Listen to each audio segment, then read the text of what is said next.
Craigdarroch Castle is one of our favorite landmarks, and they've gave us access to the building to film. I'm talking to John Hughes, the Executive Director of Craigdarroch Castle today. We visited this castle several times and have learned more each time. We love it, and we hope you do too.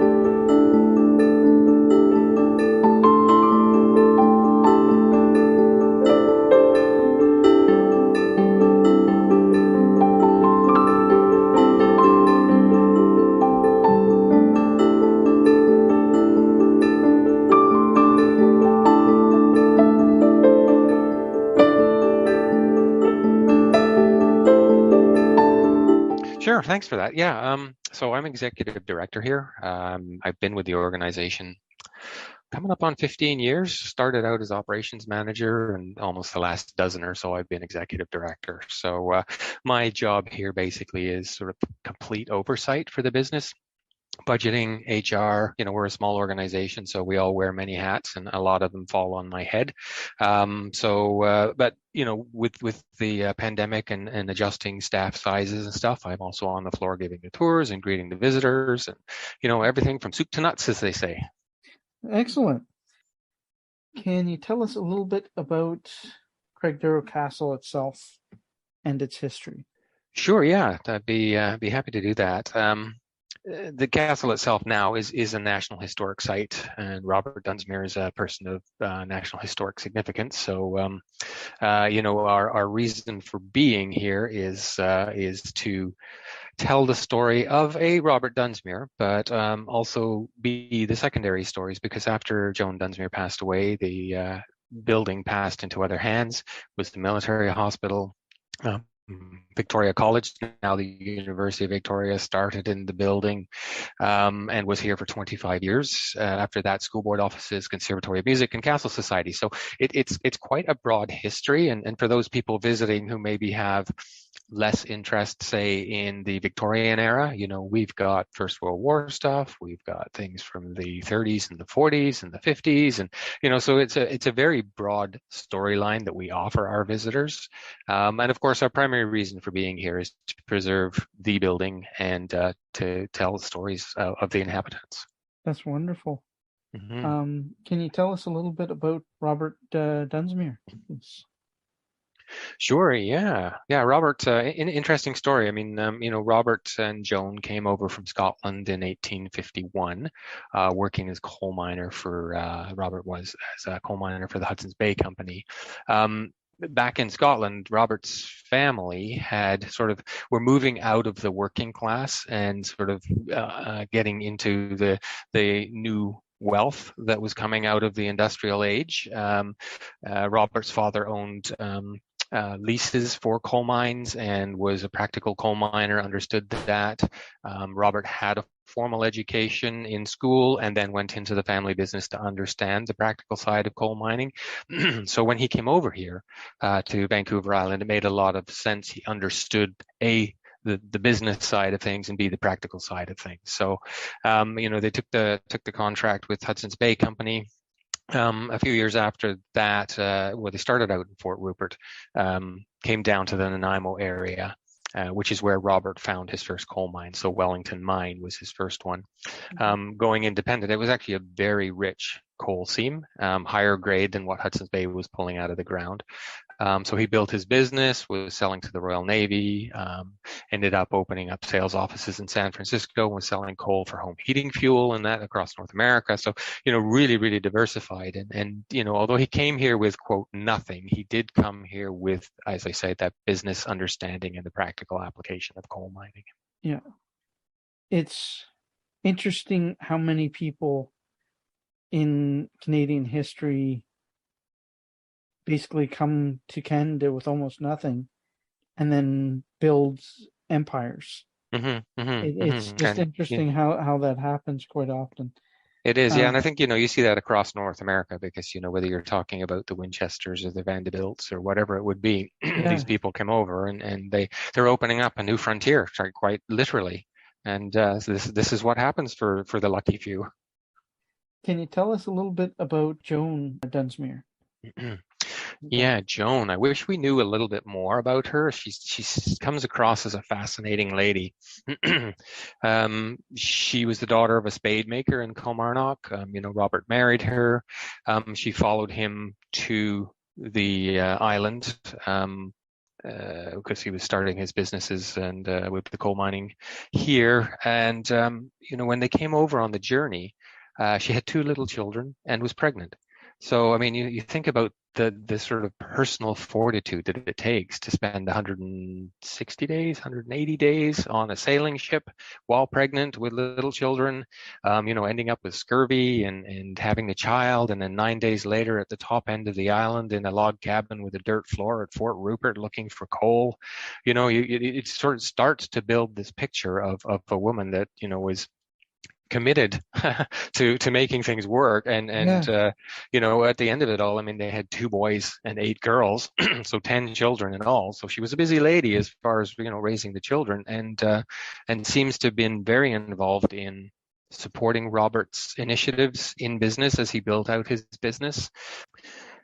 Seems to have been fairly involved with Robert in the decisions around the building of Craigdarroch. We're still doing a lot of research on that, so there's information coming to light that we're not totally clear on, but she doesn't seem to have been passive in her participation with the business and the construction of the building and their homes and political decisions that Robert made. She kind of stood on her own a bit. Excuse me. Yeah, very much so. Very much so. Yeah. When Robert passed, she continued to use the estate funds to invest in local businesses. She invested in electric companies and things like that. So on that end of things, she seemed to understand business and want to see the community grow. Okay. And how many of her children survived to adulthood?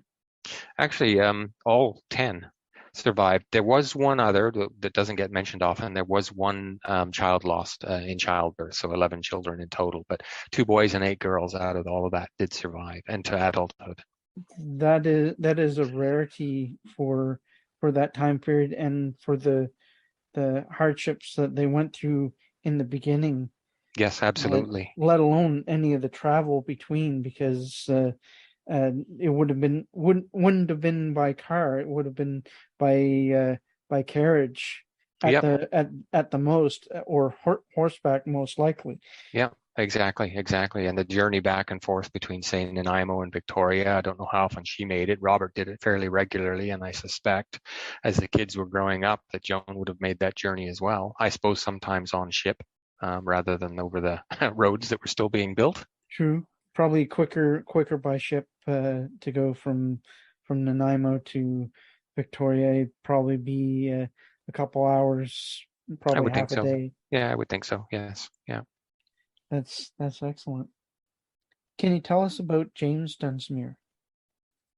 Yes, James, and he's another interesting personality. He was the first child born here. What Joan was pregnant with James on the journey here. Uh-huh. I believe his birthplace was actually Vancouver, Washington, which is where the Pekin landed, and then from there they went up to Fort Rupert. So yes, James was born on this side of the ocean. Went on to assist his father with the coal mining business. We do know that, as Robert became more successful in coal mining and decided to take on more civic responsibilities, got into the political end of things, representing Nanaimo at the Legislative Assembly. He handed off more of the coal mining day-to-day operational duties to James. James stumbled a fair bit coming out of the gates with making some bad decisions as sort of minor relationships, and there was a nasty strike, and Robert had to get involved to sort of help James out of it. And it was messy and nasty, but I think James also learned his lessons on that. He went on to support further business opportunities with both his father and his brother, who was running the sales offices in San Francisco.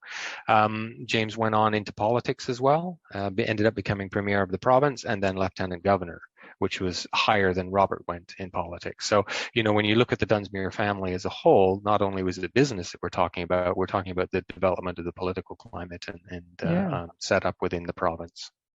And can you tell us a little bit more about the achievements James made?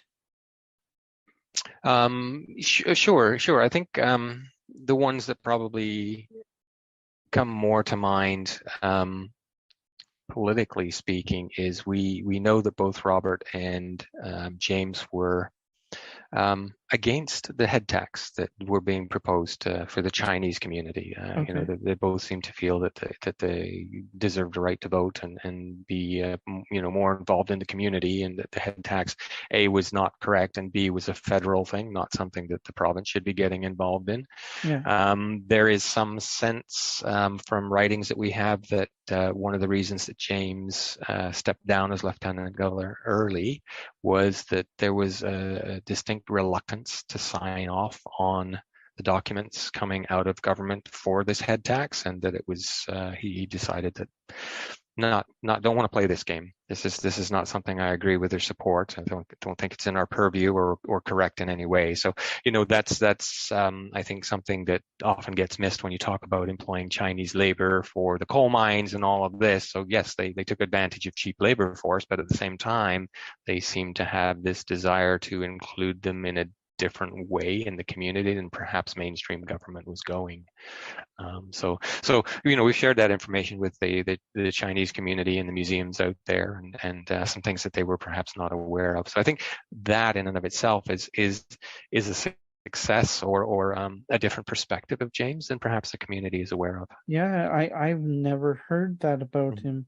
Yeah. And it with his mother, and that I kind of expected the morality to be strong.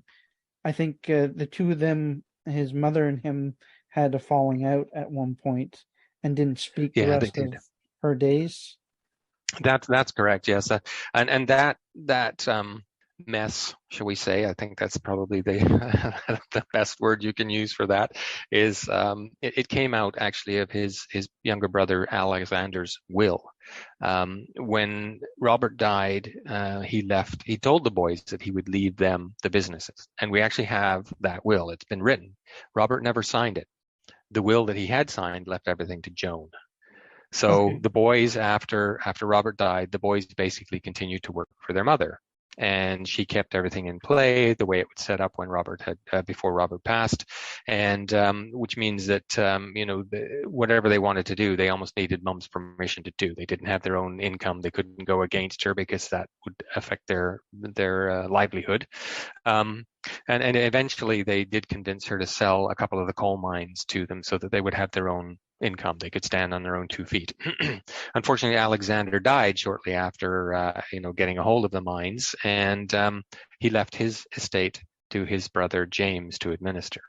Well, Joan was under the impression that if one of the kids predeceased her, she would get that portion of the estate, would return to her, that portion of the coal mines would come back to her.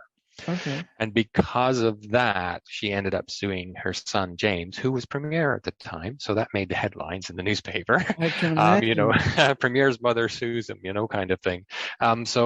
Essentially, it was because of Alexander's will that James and his mother got into this nasty legal battle. And yes, you're correct. They did not speak. Although when Joan passed away, James did go to the funeral, and the story is that he broke down at the gravesite crying, and it was not about the money. It was just, I think it was a big mess, and sort of, Loss. I'm an adult, and my sisters don't need me or my money or any of this, and you have plenty. And we're not 100% certain what the rationale was, but there does still seem to have been some very strong emotional ties to the mother, and the mess got in the way. I think even the average family, stuff like that happens.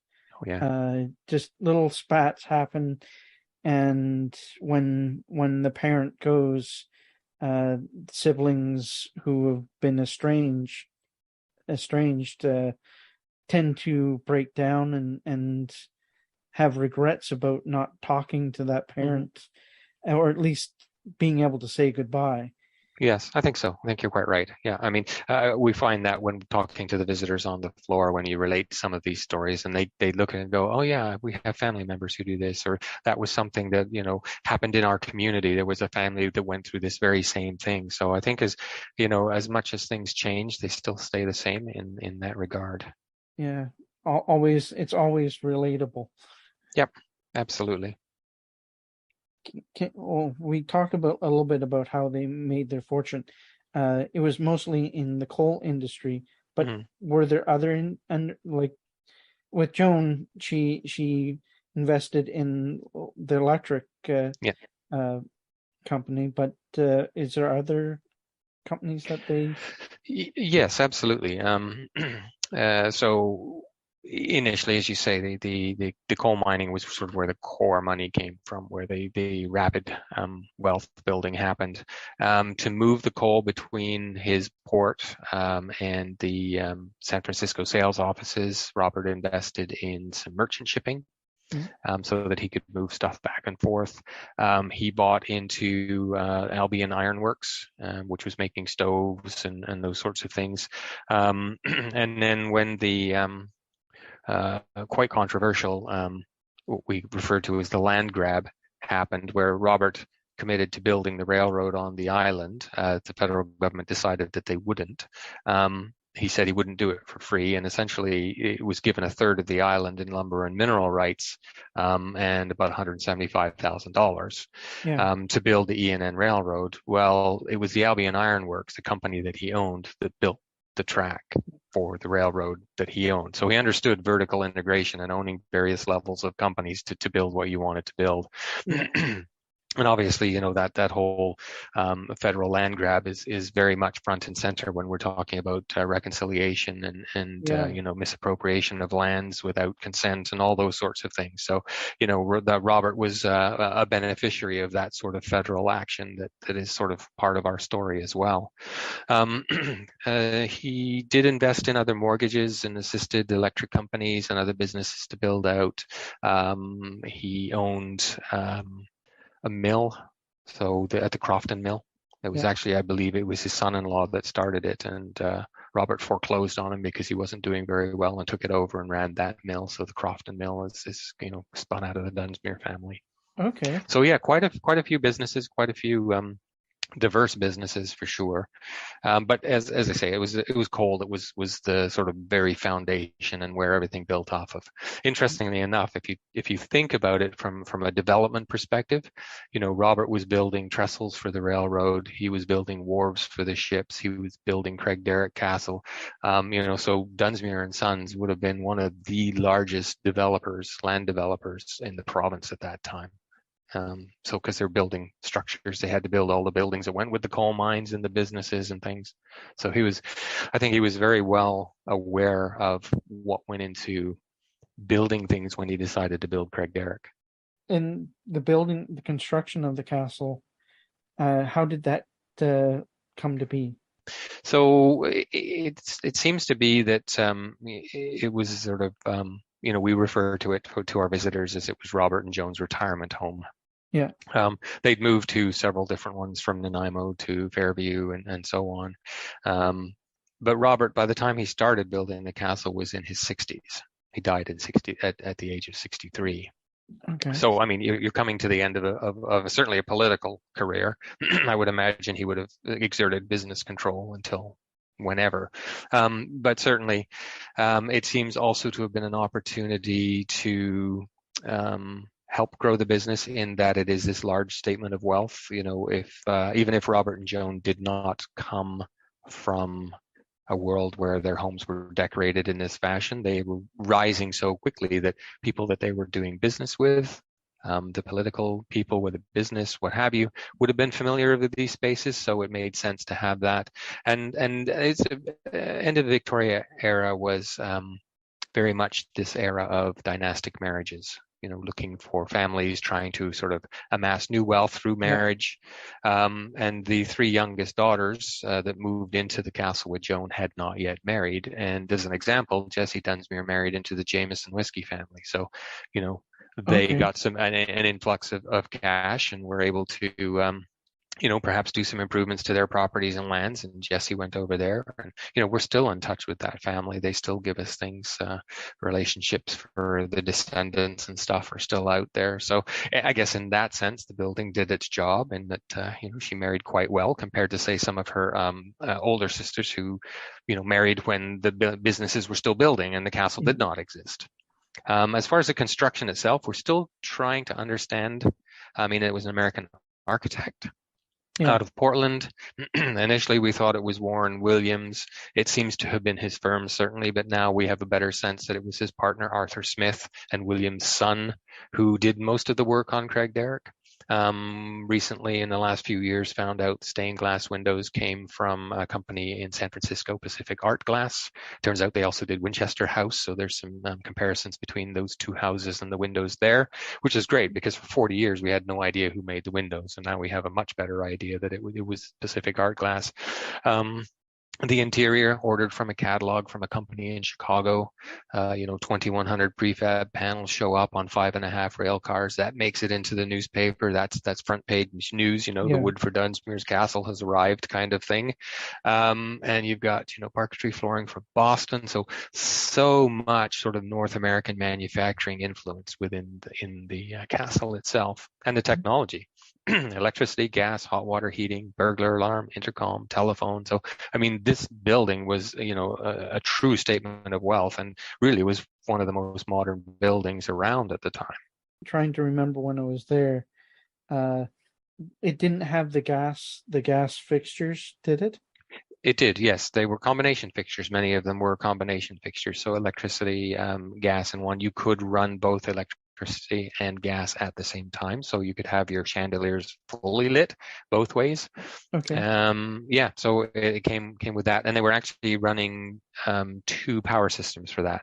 They had a direct current for the electricity, Hmm. and then they were running a low voltage system to power the intercom system, the light switches for the gas lighting. So a little bit like our barbecues today, when you turn on the gas flow and then you hit the little button and it makes a spark and it lights the light. They had a system that would do that sort of thing in the castle. Not for all the gas lights, but for some of the main rooms like the drawing room and stuff like that. So, it was pushing the bounds of technology at the time. That's wonderful. And the Hmm. connection to the Winchester house is an interesting angle that I didn't expect. Um, are there any And other? neither did we. Oh, it's wonderful when little nuggets of information come to you like that. Are there other little nuggets that you can share with us a bit? Not at this point in time, actually. There's a lot of research being done, and we have a volunteer researcher, Jim Wolfe, Okay. who determined who made the stained glass windows, and he's been working on the construction of Craigdarroch, and he's hinting at a lot of new information, and if nothing else, tidying up some of the information we have and adding a bit more depth to it. Okay. But we haven't seen the research yet. So we're all sort of sitting on the edge of our chairs now going, come on, Jim, what can you share so that we can share it with our people? But just trying to connect the dots as to who beyond like A.H. Andrews and the woodworking or Pacific Art Glass, so many people worked on the castle, and my sense is that we're about to find out more about perhaps more of the day-to-day laborers and the designers of the grounds, and more than just Hugh Campbell's journal that we have. So I think there's in the next year or so we're expecting a deluge of information coming out. That's wonderful. Yeah, it's very exciting. It's just like, you wish it would hurry up, but at the same time, you want it to be true and proved out so that we know when we Yeah, share it with people, it is it correct. is correct. Yeah. Yeah. That's one of our headaches that we have to deal with quite often. Um, we take when we're doing research, we take up to 10 different sources on one subject and kind of vet them against each other and see where there's comparisons and contrasts, Mhm. and where it compares, that's usually the truth, because Right. consensus wouldn't exist without it being a solid Mhm. subject. So I And really, yeah, for us or for Jim, yeah. for he's chasing things like did this person come to Victoria at this time? Well, the only proof is that the name gets mentioned in a shipping manifest as a passenger, or that a shipment from this location or this company arrived in Victoria at this time, and the only place it ever could have gone would have been Craigdarroch or this other house. And then you've got to check, is it this house or that house? And yeah, it's tenuous stuff. It's chasing tiny little breadcrumbs. And as you say, you want to find a half a dozen of these things Yeah. that line up before you can say we're fairly certain this is correct. What was the cause of Robert's death? Was it just old age, or was it a specific illness? It appears to be a kidney illness, excess uric acid. People say complications from gout, that kind of thing. So it was definitely a medical condition that happened. If I remember correctly, it appears that he was being treated by a doctor, and was basically told, "Oh, you're going to be fine. You'll get over this. This is okay." And he seemed to be preparing to go back to work, and then suddenly he was not. So whatever that illness was, it either came back in a vengeance, or it was misdiagnosed, but it was definitely kidney related. Okay. It's that type of a disease that anything can happen just on the flip of the switch, basically. Yep, yep. Uh, And on Joan's part, it was just old age. She was in her early 80s when she passed away, and it was truly old age, not an illness of any kind. for a lady who lived so hard in her younger Hmm. years, I can understand why she waited until she couldn't wait any longer, and then Yep. said, "Okay, I've done my bit." That's right. Yes, all of the daughters married and everybody settled and things sorted out. And yeah, yeah. So when Joan died, apparently none of the children wanted the castle. There were five daughters still alive to inherit the estate that were named in Joan's will. I also believe there was a couple of grandchildren. Um, as I mentioned earlier, Jessie had married into the Jameson family, so she was over in Ireland. Her sister Effie was diagnosed with a mental illness and was in an institution in England. Um, Jessie's other sisters had homes on the island.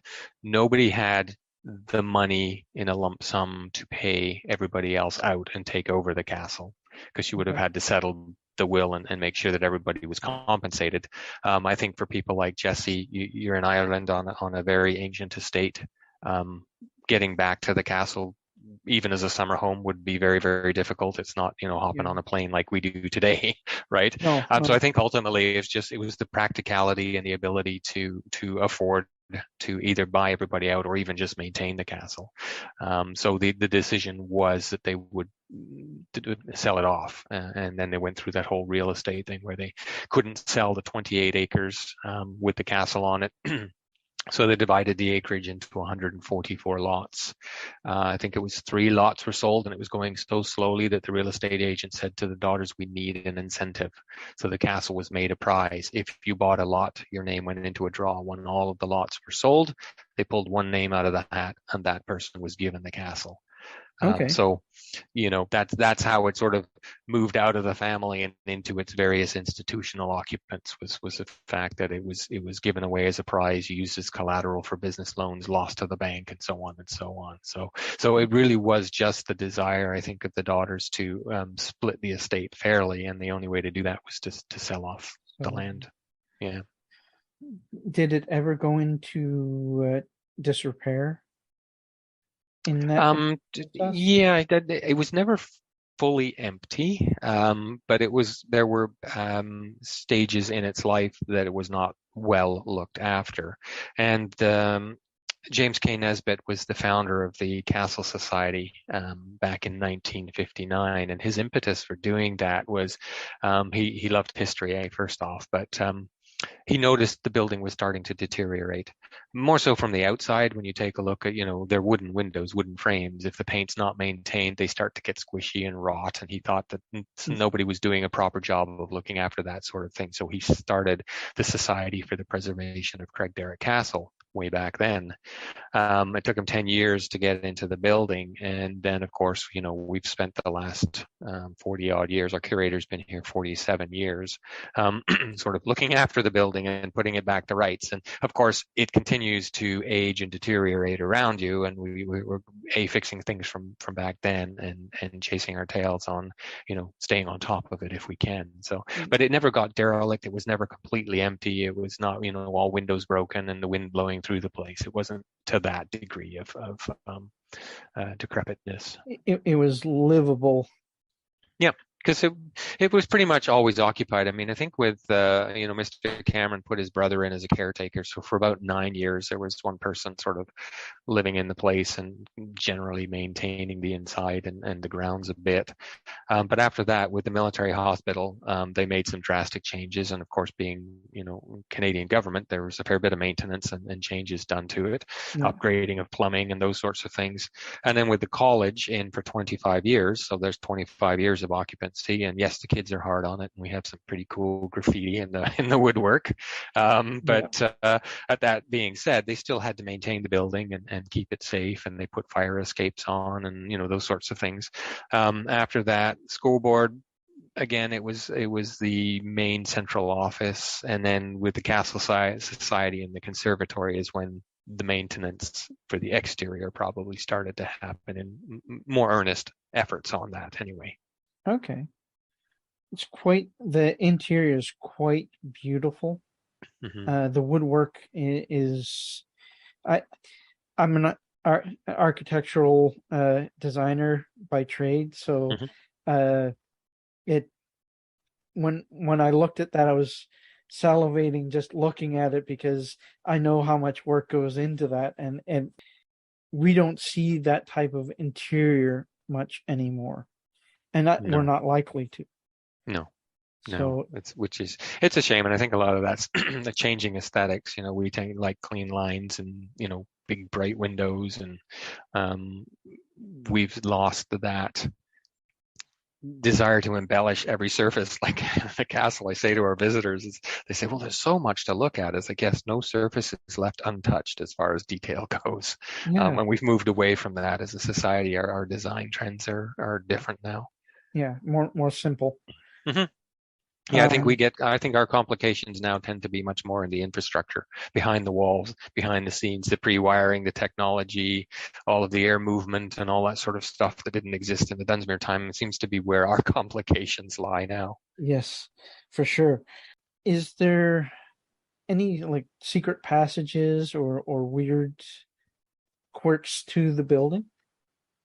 That's a really good question. That's actually one we get quite a bit from visitors. I think people think of houses, Victorian houses, but probably not as large as Craigdarroch, where maybe you open what looks like a closet door and there's a tiny little staircase that will take you to the main bedroom or something like that. But really, the building itself, start to finish, was built in 3 years and 1 month. When Robert died, the boys had essentially a year to finish the interior. The 3 daughters took Joan on a tour of Europe and said to their brothers, look, when Mum comes home, she's moving in. Get it done. So, as I said, a lot of this stuff was pre-ordered from catalogs, out of Boston or Chicago or whatever.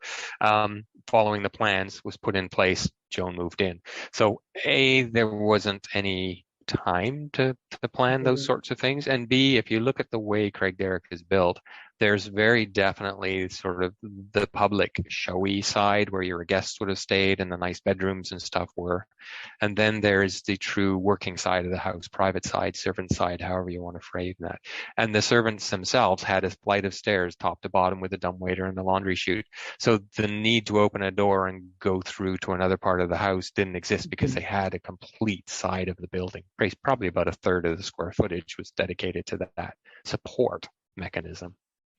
That's wonderful. Yeah. So we have, I will say that we've added a couple of little secret cubbies ourselves, Yeah. and that's primarily for maintenance. So the guys have taken some of the wainscoting off so that we can actually safely remove it. The visitors don't know it's there. It looks like it's all intact, but there is a way to pop it off because we need to check, that the joists and the roof beams and all of that sort of stuff and the way it's connected to the masonry, and we can do maintenance checks and make sure that there's no rot and that sort of thing. So they've created little neat secret access points so we can have a look at it, but it didn't come with the house. The things you have to do to keep the thing working Absolutely. properly. Yeah. Your tours. What tours do you offer?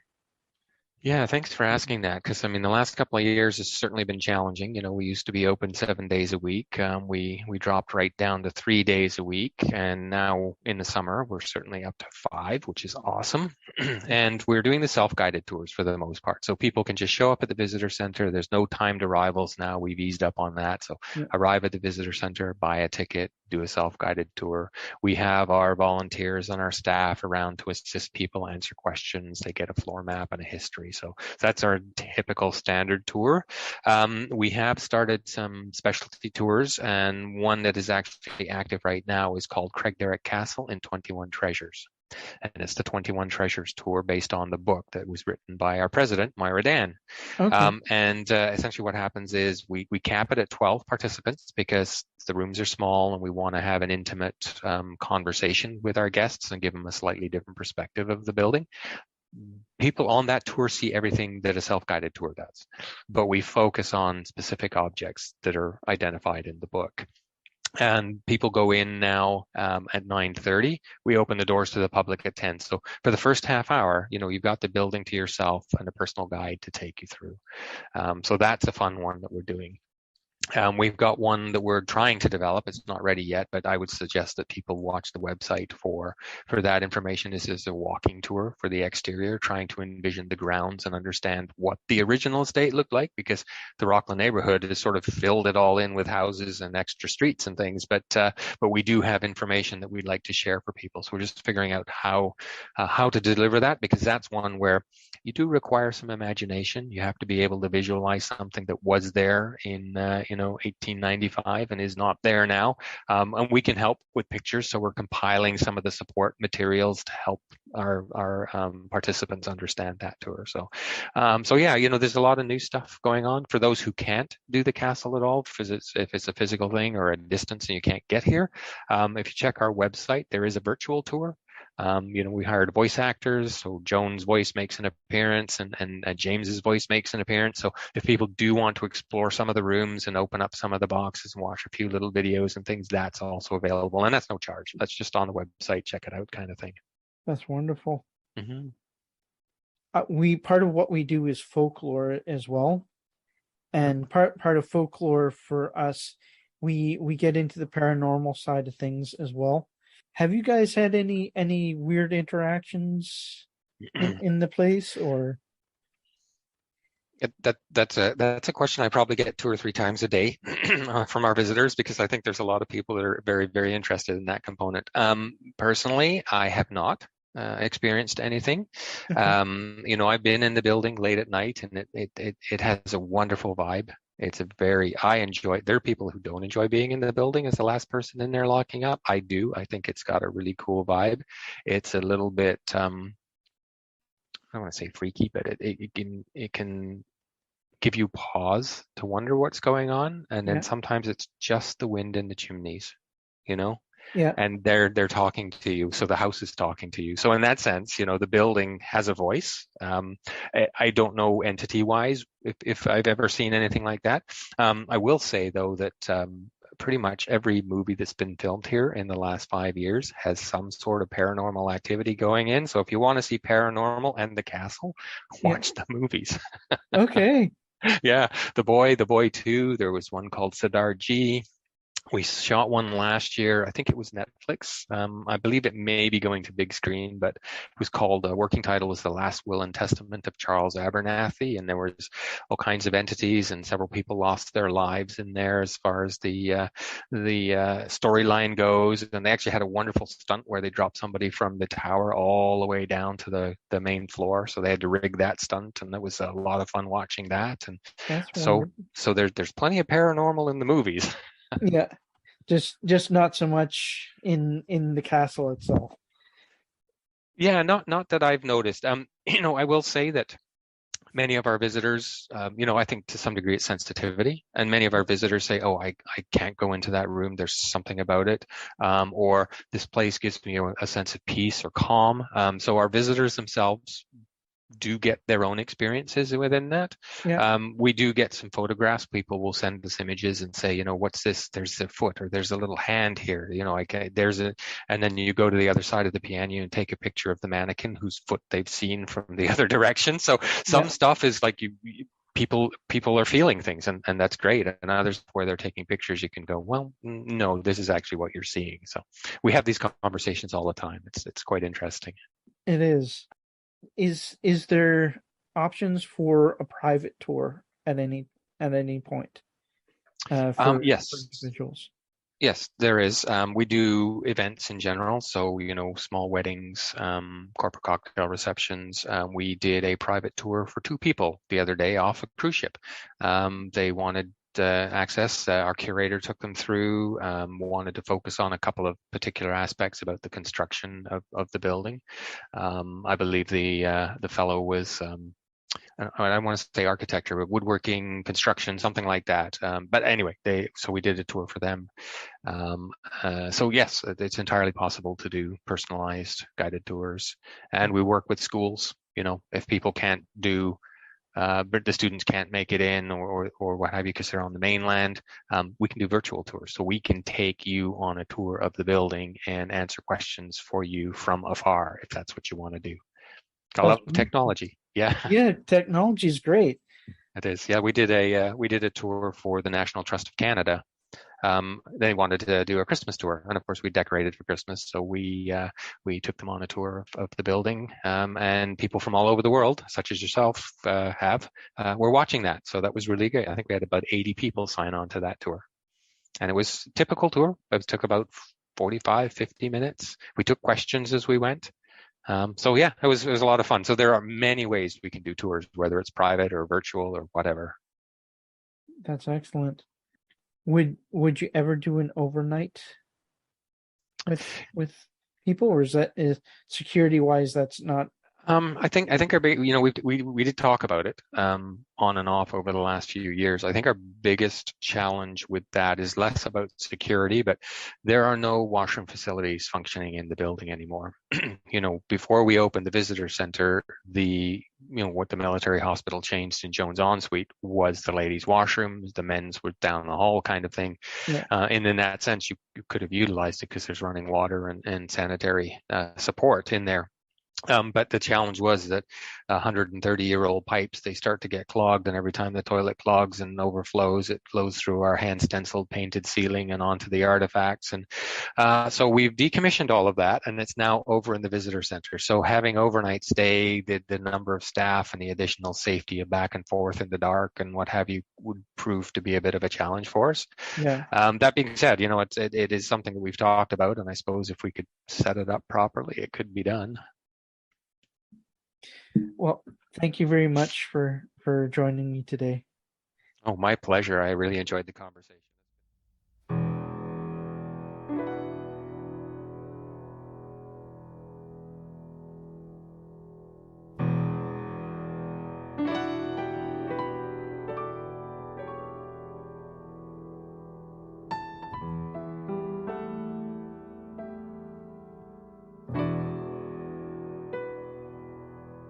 Please like, follow, and subscribe wherever you're listening from.